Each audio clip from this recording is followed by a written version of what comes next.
I'm 76 years old, and this is the confession I never thought I'd say out loud. I built a fortune that most people only dream about. Multiple businesses, properties with my name on the deeds, numbers in my bank account that once made other grown men go quiet when they heard them. But today I would give every single dollar away just to wake up one more morning without pain. Here's the part that still keeps me awake at night. I didn't lose my health in an accident. I didn't get unlucky. I didn't draw a bad genetic card. I traded it, slowly, willingly, day by day, and I didn't even realize what I was giving up until it was already gone. You see, when you're young or even middle-aged, you think health is permanent, automatic, something that will always be there while you chase more money, more success, more proof that you mattered. I used to say things like, "I'll rest later." I used to laugh when my wife told me to slow down. I used to ignore my body when it whispered, then when it shouted, because the numbers were going up and everyone told me I was winning. What they didn't tell me is that you can win the game and still lose your life. Right now, I can't walk more than 10 minutes without stopping. I measure my days in medications. I plan my mornings around pain. And the empire I built, I watch it now from a chair I never planned to sit in this early. But the real regret isn't the money. It's knowing I saw the warning signs and chose to look away. And I need to tell you this before it's too late for you too. Before the hospitals, before the pills lined up on my nightstand, before my hands started trembling when I tried to button my shirt, there was a version of me who truly believed he had figured life out. I grew up poor, not the kind of poor people romanticize, but the quiet kind where you learn early not to ask for things because the answer is already no. My father worked 6 days a week and still counted coins at the kitchen table. My mother reused tea bags. I promised myself, at 13 years old, that I would never live like that again. That promise became my fuel. By my early 20s, I was already working 2 jobs, sometimes 3. I slept 4 hours a night and told myself it was temporary. Just a few years, I said. I'm building something. At 32, I started my first real business. It wasn't glamorous. Long hours, constant stress, and a phone that never stopped ringing. But it worked. The first year I made more money than my father ever had in his life. I remember holding that check and thinking, this is it. This is freedom. That feeling is addictive. Success rewarded my bad habits. Every skipped meal, every ignored headache, every night I chose work over sleep. The more I pushed, the more the world pushed back with applause. At 40, I owned 2 companies. At 45, 3 properties. At 50, I crossed my first million. Specific numbers mattered to me back then. Revenue targets, growth percentages, quarterly projections. I tracked everything except myself. My doctor warned me at 48. High blood pressure, elevated cholesterol, chronic stress. He used words like manageable and reversible. I heard only one word, later. Later became my favorite lie. At home, my wife noticed things I refused to see. I snapped easily. I fell asleep at the dinner table. I missed birthdays, not because I didn't care, but because I convinced myself I was doing it for my family. That's how it always starts. I told myself, once the business stabilizes, then once we expand, then once I sell, there is always another once.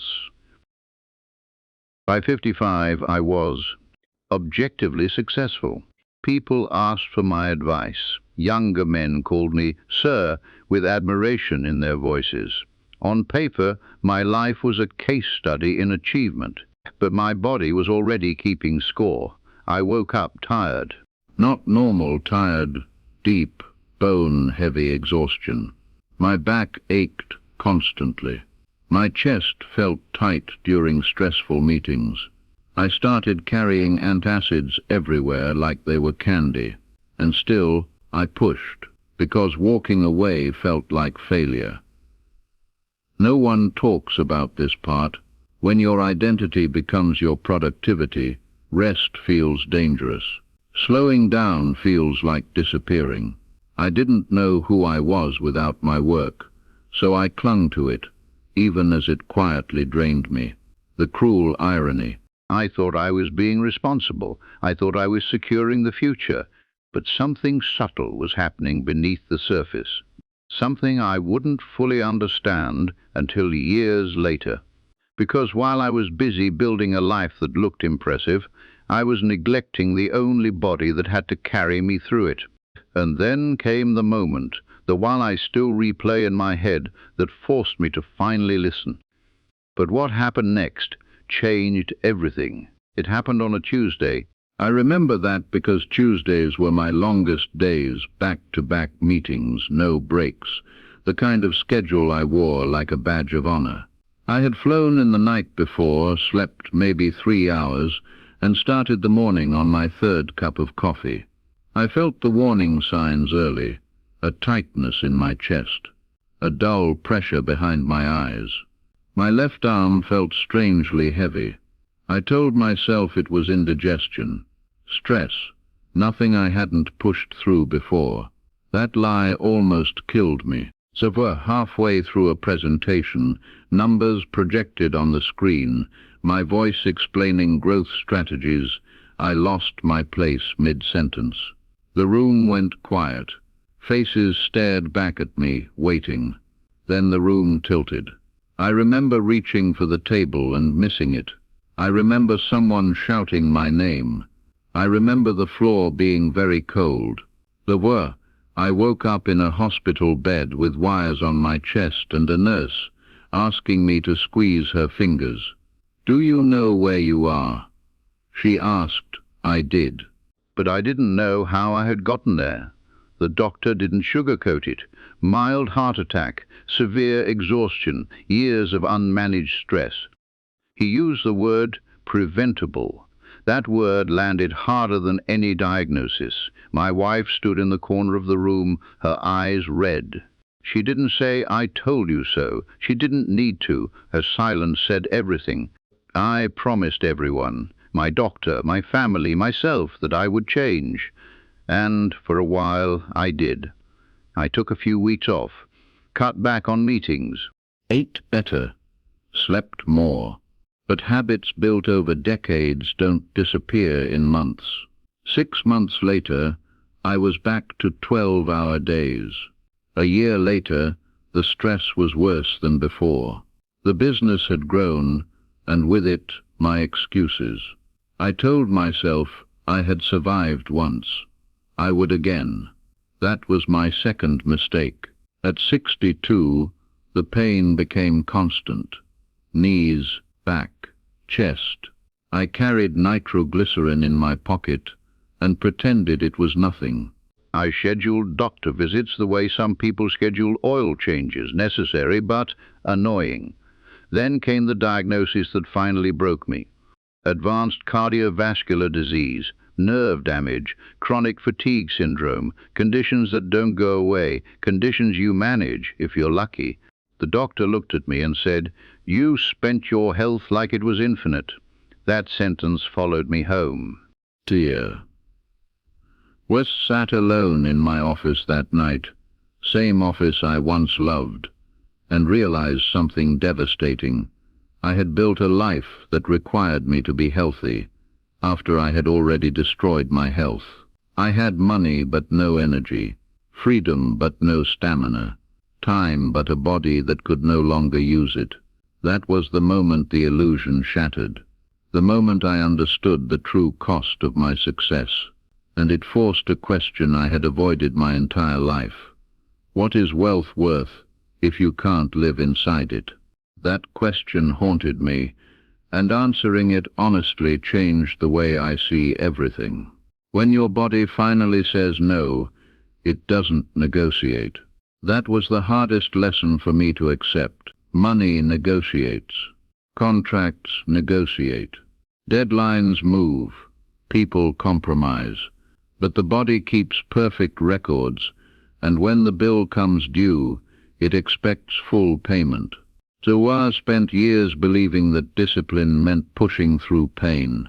I confused endurance with wisdom. In business, that mindset rewarded me. In life, it betrayed me. Here is the truth. No one teaches ambitious people. Your body is not a tool. It is the account that funds every dream you have. And unlike money, you cannot borrow against the future when it runs dry. I used to think health was something you handled once problems showed up. What I learned too late is that health is built in the invisible moments.